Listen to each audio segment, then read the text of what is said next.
in Scotland. I've got some really bad news. For when we park up tomorrow night and meet a Scottish princess. Although that's going to come in handy because the big question is, can anyone else do this?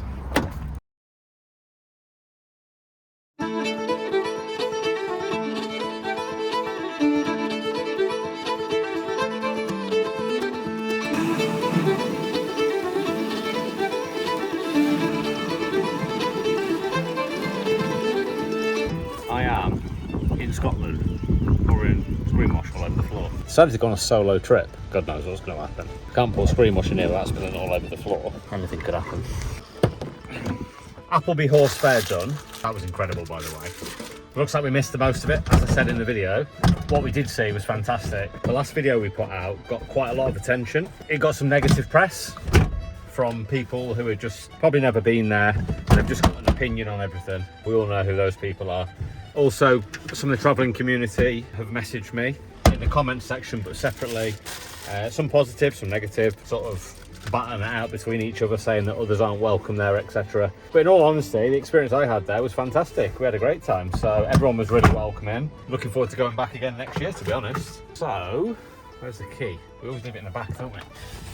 So, the big question is, where are we going? Well, you just have to wait and find out.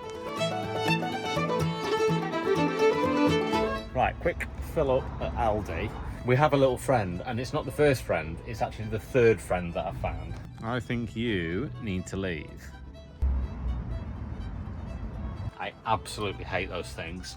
The only things that I hate worse than those are snakes. Also, quick question, can anyone else do this? Or is it just me? Does anyone else climb through the passenger seat when they close the side door to get across? Or is it just me? I always do that. Even when Amika's there, I climb over. I suppose if there's two adults, you probably don't do it, but leave a comment in the comment section. Let me know if you do the same, because I think it's really weird that I do that. And I think people think it's weird when they you park up somewhere and then you go to get out of the vehicle, like at the driver's side, and then you don't get out and all of a sudden you just appear walking across the car park. It's like some sort of magic truck.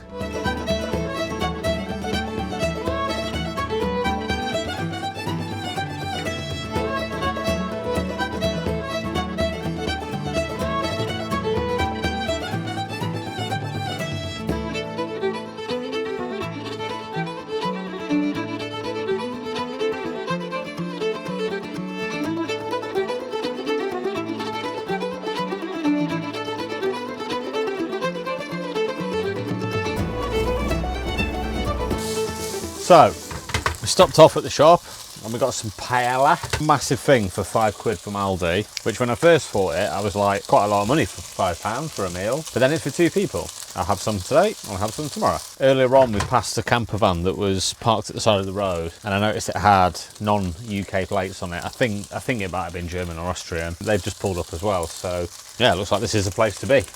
I'll have to get my party outfit on in a bit. Go and knock everyone's van and see if they want to come for a party. They probably don't. It's a nature reserve. Well, this is a bit of a random trip, really. So I decided that, let me first start by saying, I've got some really bad news for you, not for me. Well, it's a little bit good for me, but also a little bit sad. Unfortunately, Amika's not here. Amika's gone on a residential with school, which means obviously she's gone away basically to stay. She's gone like kayaking and I don't know what else is on there. All sorts of stuff really. There's a huge itinerary. And normally when she goes away, she's really sad about going because obviously she doesn't want to leave me. We're together all the time. But this time I managed to convince her that it was a really good idea. Because like we all went, well, most of us obviously had the opportunity if we were lucky enough to go away with school or outward bound trips or things like that. And I can still remember all the trips that I went on when I was younger. Well, maybe not all of them, but I remember a lot of things. I remember different places. I actually went and found a place in the Lake District. I remember abseiling down a rock face and that is it, nothing else. And I actually stumbled across it just by chance in the Lake District not long ago. So these things just stay with you forever. And I tried to explain that to her and a few other people did over the last few weeks. So yeah, she's kind of convinced herself that it's probably the right thing to do. I think I might put a bit of water with this. Just for the rice, what have we got to lose? Yeah, so she's gone away from Tuesday, which it is today, till Friday. So I decided to come away, let my hair down a bit, see what solo van life's all about. so far, after, I don't know, 3 hours of driving and 10 minutes being in the back of this van, I can tell you it's very bloody quiet.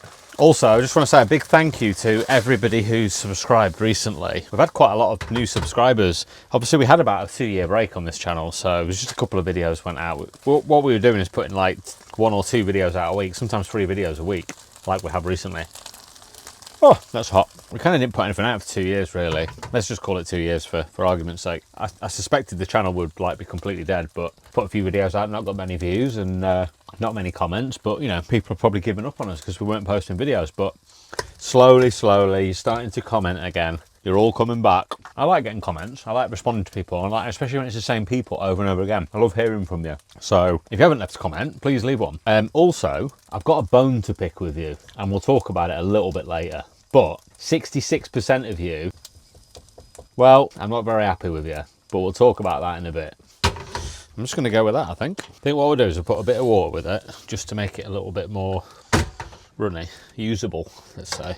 We'll slop it on the plate and we'll get it down with a glass of red wine and a bread roll and a bit of salad. Nothing's pretty in this place, it just gets served, so don't expect anything fancy. For those that watch the Appleby horse fair video and have just joined the channel, welcome to the channel. Normally I've got Amika with me like you would have seen on the horse fair video, but she's not here. So I know a lot of people tune in for Amika. They don't tune in to see me. But unfortunately you stuck with me this time, so we're going to go on a bit of an adventure. It's weird because I've not really made YouTube videos on my own. It's always been with Amika, so it's a bit of a weird one really, because like I get out of the van with the camera and I'm like, hello, I'm Gary, I'm here. Like what? I don't know, like my whole sort of theme has just sort of, these are like the world's smallest bin bags, although that's going to come in handy because I have the world's smallest bin. I actually did want to find some smaller bin bags because the ones that I had before were just massive. It's ridiculous really.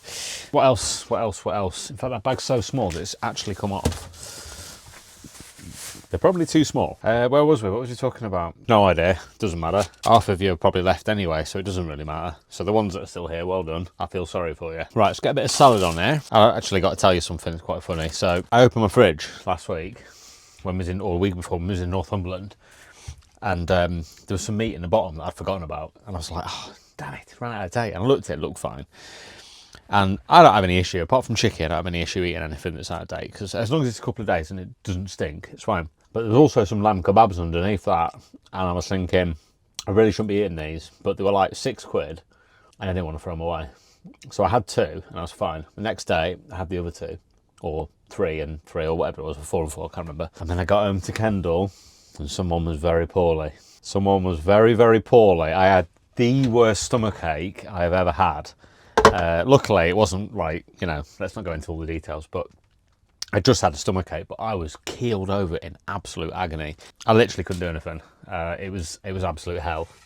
So yeah, thank God that's gone. It lasted about 5 days as well, so it was a proper bad bout of food poisoning. Don't eat off lamb kebabs because they'll give you a very bad tummy. Obviously, I adore Amika.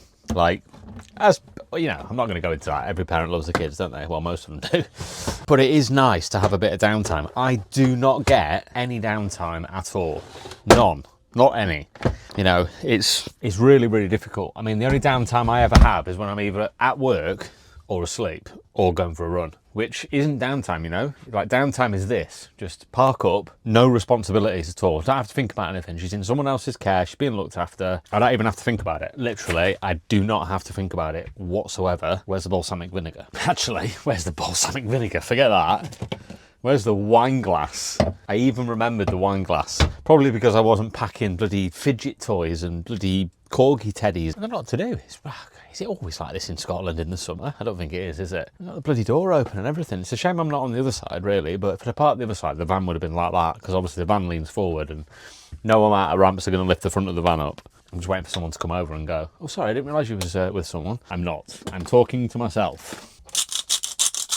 Bought some biscuits. Oh, and I brought the favourites as well. We've got the favourites. So we're away for 3 days. You know what that means, don't you? 1, 2, 3. We also got some strawberries, which were 50% off, and there's absolutely nothing wrong with them. They're perfect. Which one should I go for? Should I go for the Côte de Rune or the Rioja? Let's see which one it says for paella. Pasta, grilled meats, and light cheeses. I ain't got any of that. Meat, bolognese, and chocolate desserts. So vanilla and spice, and all things nice. Pepper tones, it's a bit spicy. Maybe I should go with that, but I do love a Cote de Rhone.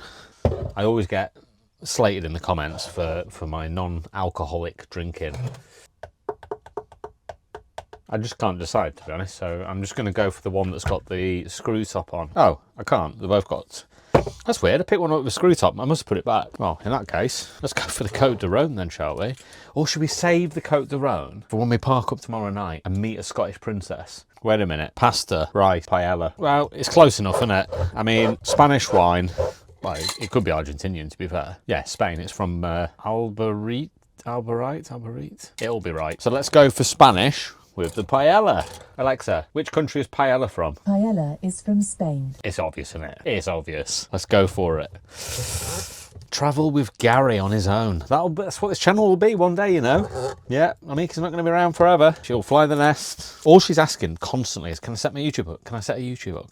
That's all she wants to do. But if she sets a YouTube channel up, it's just going to be like playing with toys or fidgeting with things or like just drawing pictures, which is fine. But I don't know, it's just another thing to monitor, isn't it? That's the thing. That's the issue that I've got. Treat myself to a new duvet. Also, a new duvet cover, which was reduced from £20 to £14. No idea why. Probably because it's crap. Right then, let's get a glass of wine on the go. Let's get rid of that wine just in case police turn up and they'll think I'm having some sort of bloody party. That'll be tomorrow night when I meet my Scottish princess. If there's any Scottish princesses out there that would like to come and have some paella with me, please get in touch. Might as well go wild, haven't we?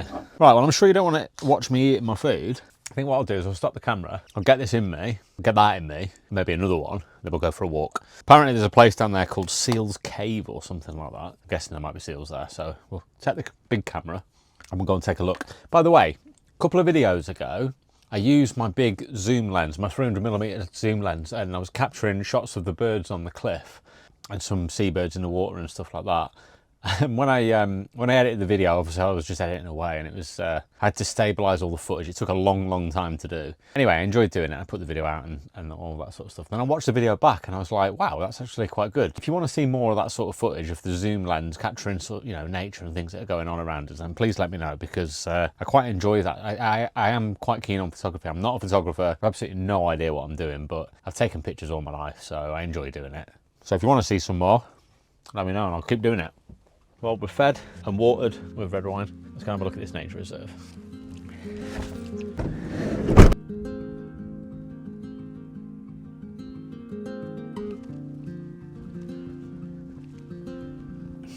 Scotland's most southerly point.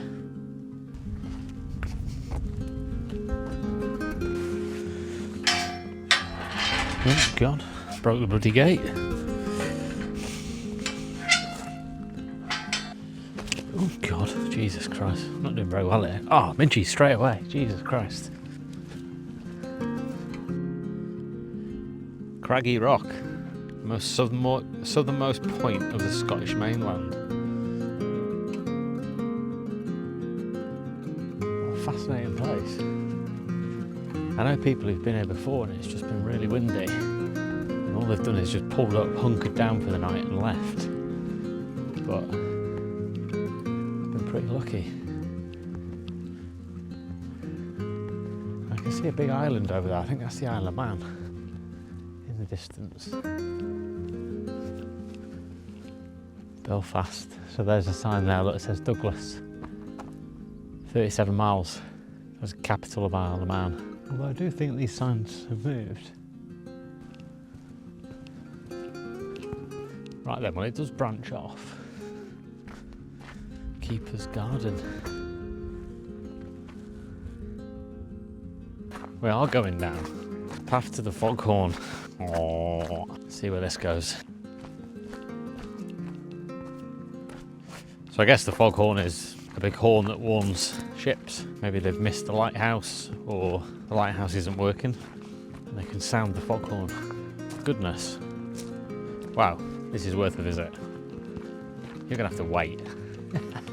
Look at my ugly face first. Should I show you? Let's go and see what we can see. Blimey, some steps these are.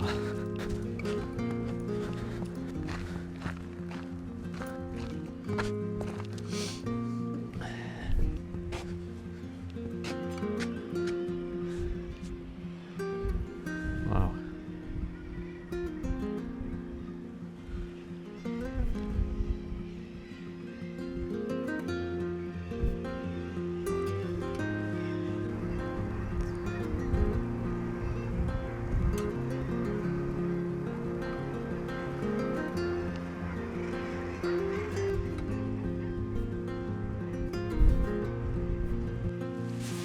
This place is fantastic. What a find. I've been down here for about 20 minutes now. The lady that was stood here is gone, but we just had a little chat about the birds and just how fascinating it is. There's just so many. I've never seen so many seabirds in one place. I thought Linda's farm was rich, but this is incredible. Maybe the lighthouse on the top there. I'd love to come back when it's open. In fact, it'll be open tomorrow when I wake up, so I'll go for a run and I'm going to pop in there and find out. So I've just identified a few different birds. The one that's sat down by the camera there is the guillemot. No, it's not. Bloody hell. I won't make a very good Discovery Channel presenter, put it that way. But it's the razorbill. I'm still looking for a guillemot. I've seen lots of cormorants and lots of shags, but I cannot find the guillemot. So I'm going to keep looking. What's interesting is there's a lot of CCTV cameras down here, the 360 cameras. So I'm sure online you'll be able to view the birds, unless you can just see them up there. But that'd be fascinating to see up close. I only came down to look at the foghorn. God, imagine that going off. I guess those big gas canisters are, wow, that must be so noisy. Right, I'm going to get the zoom lens back out and see if I can capture. I want a cormorant flying across, and I also want to try and find a guillemot, but there's just hundreds of razorbills. What a truly incredible little place. Spot the kittiwakes. Well, we saw a lot of those. Listen for the shrieking calls of kittiwakes as they swoop past in search of the next meal for their chicks. Sand eels make up 90% of kittiwake's diet. There's no sand eels here, so they must be flying off to get them. So this is just compressed air. Compressed air, and then when they need it, oof, what an absolutely incredible place. Just goes to show, I mean, obviously I was never going to stay in the house while Amika was away, but it just goes to show getting out, just for a walk or wherever, you never know what you're going to stumble into. What a fantastic place. I like places like this a lot. Just so peaceful, there's no one around, just the odd person here and there, and a few midges. Luckily it's quite breezy, so midges are at bay at the moment.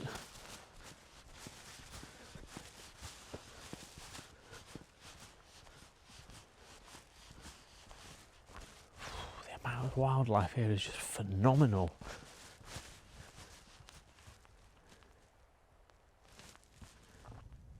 I don't get how there's two bodies of water when it's just the same place.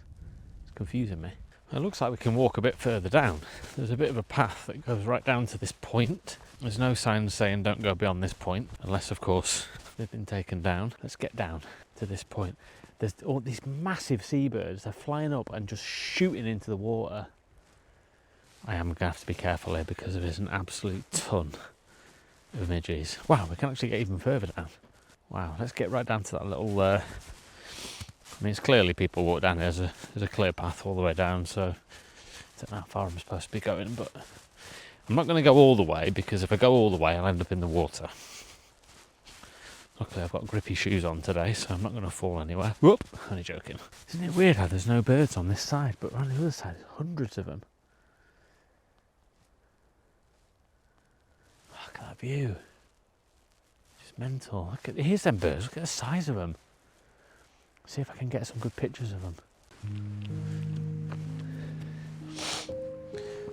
Right, so what I need to do is I need to wait for one of the cormorants. I think the cormorants, there might be a different bird, but when they come back this way, as soon as they get straight in line with like where you are now, as they come around that corner, they hit the light of the sunset that's happening, and they just instantly light up. So I'm going to see if I can get another one coming back this way, but they're so difficult to capture. I may have to stand up for this.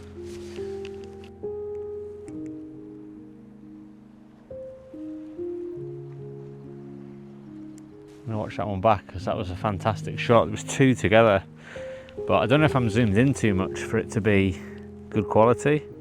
It's quite blurry. Come on then, guys, one more.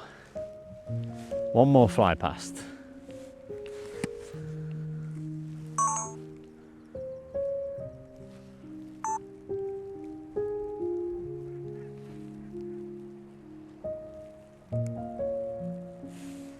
Finally, I got one of him after all that time. It's so hard because they move so quick. Oh, and a bloody cormorant just went past down there, look. Shouting as well.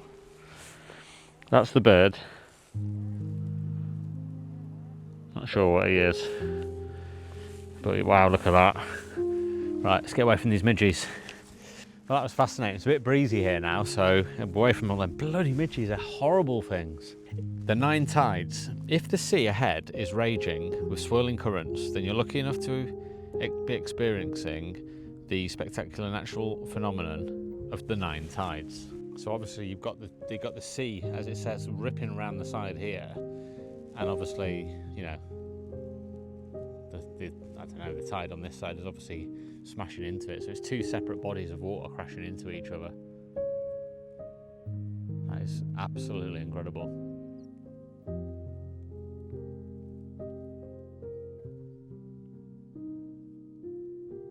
So we saw cormorant, we saw a shag, saw a guillemot, saw a gannet. Didn't see any puffins. Saw razorbills, and God knows about the old gulls and terns because they all look very similar. There's a few firsts there for me. I've not seen all of those birds before. I wonder how many people are in the car park now. I was hoping someone was going to clear off because I wanted their spot. But never mind, they were here first. Right then, let's get back to the van. Get some more wine.